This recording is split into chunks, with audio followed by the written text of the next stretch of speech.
My name is Rebecca Stevens, and I'm the Executive Director of the Humane Society for Hamilton County, and this is our shelter. October actually marks the 7th anniversary of our move into this facility that was built and funded by Hamilton County. The facility was designed to meet Hamilton County's animal control needs, and it has served that purpose and our community well these last 7 years. During this time, our organization has focused on building a new foundation of adoption programs, corporate partnerships, and fundraising initiatives to help us achieve our mission of saving lives, educating the community, and completing families. We have worked tirelessly to stay true to our life-saving philosophy of not euthanizing animals based on age, breed, disability, special medical needs, time, or space. Ours is the only shelter in Hamilton County serving our community as both the Animal Control Facility and Humane Society.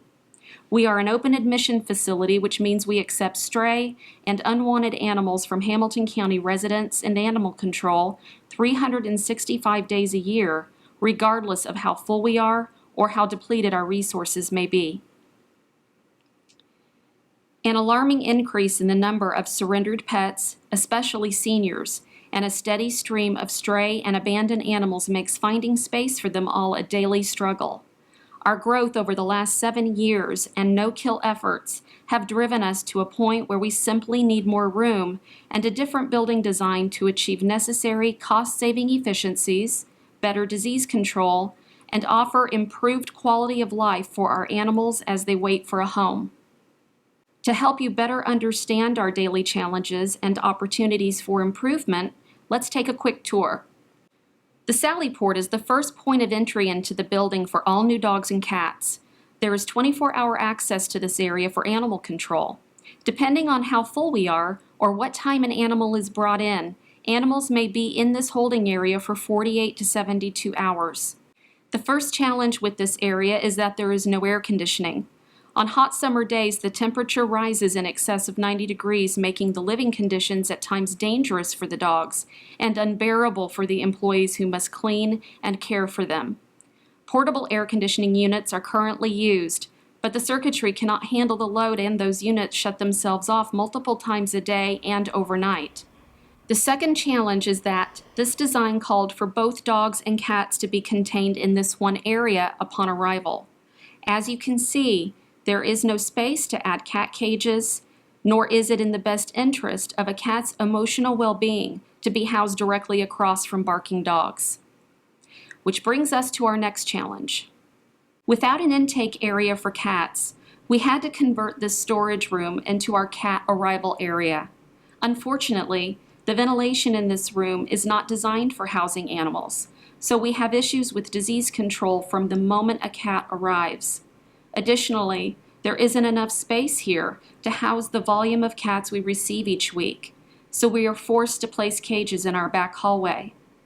These cats are especially stressed in this high human and canine traffic area, and they are ripe for illness.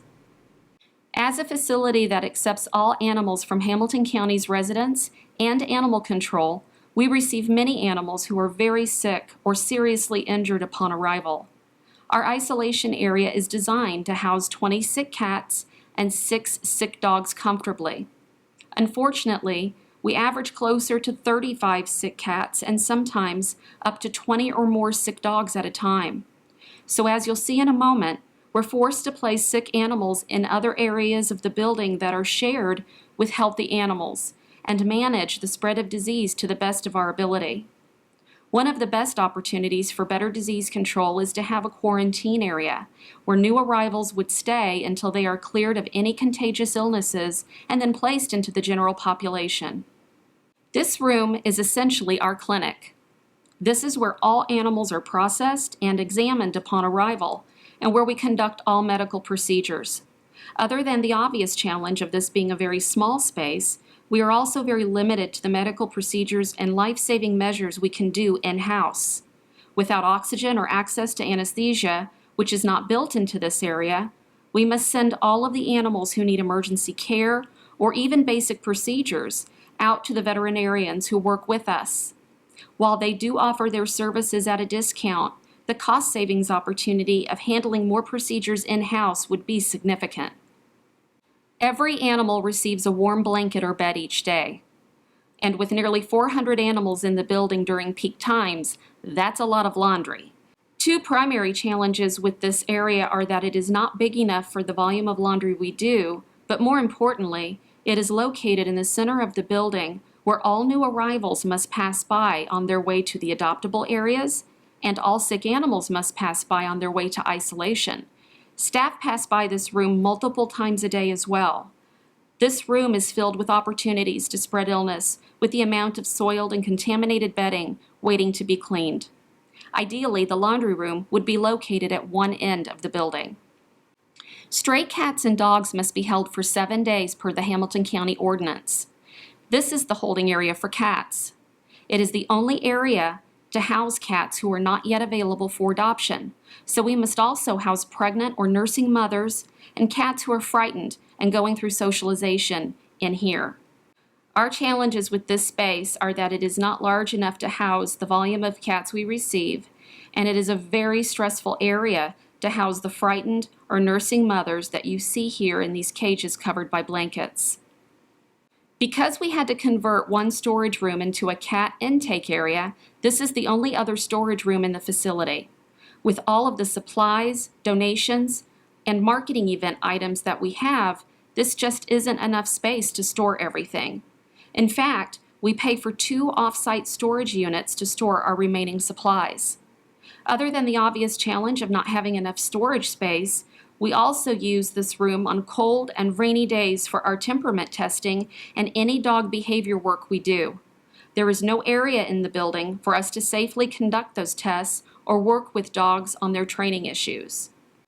There is one customer service area that comfortably fits 2 employees. This means those 2 employees have the difficult task of jumping between happy adoptions and difficult adoption denials to dealing with the public who are surrendering their animals or picking up lost pets, to answering visitors' questions and phone calls. It is very difficult on our customer service team to offer a smile to our adopters and visitors when their heart is aching from the owner-surrendered pet they just processed. There is no private area to handle sensitive situations, which makes offering the customer service experience we would like to provide very difficult. And because all customer service issues, adoptions, returned animals, and owner surrenders are processed at this one desk, the lobby becomes very congested and a long wait for assistance results. On the weekends and during adoption events, we have to use our office area to process adoptions. We are always full, so we must use the lobby for overflow. As you can see, there is no floor or wall space to feature merchandise, which could be a significant revenue opportunity for us. We have 1 visitation room for cats and 2 for dogs. This makes for a very long wait for potential adopters, and it is not uncommon for people to leave as a result. Every customer who leaves before we can show them an animal is a missed opportunity for a home. And because we have no area for injured animals, like those that have been hit by a car, to recover, it's very common for one of the visiting rooms or an office to be used for that purpose. The volume of cats you see speaks for itself. We are always full. We depend on more animals getting adopted or fostered than arrive each day, but that usually isn't the case. We use every bit of floor space we have in our effort to make room for everyone. Stress from overcrowding results in more illness, and the current design for both our catteries and kennel places animals facing each other, which is extremely stressful and allows a sick animal to sneeze or cough directly on another animal. The open fronts to each cage mean visitors often place their fingers in the cages to pet the cats, which spreads illness quickly. More ideal than these 2x2 cages and crates would be a larger community cat room that allows the cats to socialize and roam freely, to perch on cat trees and enjoy the sunlight. And speaking of sunlight, anyone who has ever had a cat knows they thrive on sunlight and warmth. There are no windows in the animal areas of our building. Our dream is to see our cats enjoying the sun on their faces and the improvement in their overall health that will result. As with the catteries, the kennels are set up so the dogs are facing each other. The style of our kennels allows for stressful interaction between neighboring dogs. There is no separate area for puppies, small dogs, or frightened dogs, so they are all intermixed in the same kennel. Customers can easily open kennels or stick their fingers inside, which may result in a bite or spread disease. Even though we place latches on every kennel and provide clear instruction to not open the kennels or stick fingers inside them, we still have visitors who disregard our policies. Because we don't have indoor-outdoor kennels, our staff must take every dog outside to a pen while their kennels are cleaned each morning. That process can be dangerous and is time-consuming. Indoor-outdoor kennels would not only make that process more efficient and reduce our labor expense, but it would improve the quality of life for our dogs beyond measure. Lastly, there is no noise control in the kennel. The echoes of barking dogs are often unbearable for our visitors and employees who must spend hours in there cleaning and caring for the dogs. Earplugs help, but they create a safety issue should an employee call out for help. We have customers who walk into the kennel and then immediately walk out because the noise is overwhelming. Another lost adoption opportunity. Now, imagine how loud it is for the dogs who live in that environment 24/7. That constant noise and stress breaks down their immune systems and ability to ever be at rest. There is no separate area in the kennel to house those dogs in their 7-day waiting period, bite cases, or dogs we're working with on training issues. That means those dogs are housed in the same kennel with only a shower curtain and a sign between them and the general public. Remember our isolation area that had only 6 kennels for sick dogs? Well, this is also the overflow area for sick dogs with nothing preventing the spread of disease but sheets that cover their kennels. Not only is this a poor solution for disease control, but it is also a quality of life issue for the dog who is already depressed and now sitting in a dark kennel for 2 weeks. These are the pens our dogs are held in while their cages are cleaned. Even though we have added a cover to the kennels to keep the rain and snow out, we still struggle with fence fighting and dogs who can dig out of the pens. These panels we've added are less than ideal fixes to this problem. We are so fortunate to have dedicated volunteers who come every single day to walk our dogs. That walk means the world to the dog's overall well-being. Currently, the only area we have to walk dogs is a short path around our building that goes from here, past the back of the building, this small space, and then the parking lot. There is no park or grassy area where the dogs can exercise or play. We have made do with the limited walking area, but we would ideally have a place for grass under their feet and more space for separation between dog walkers. This is our conference room.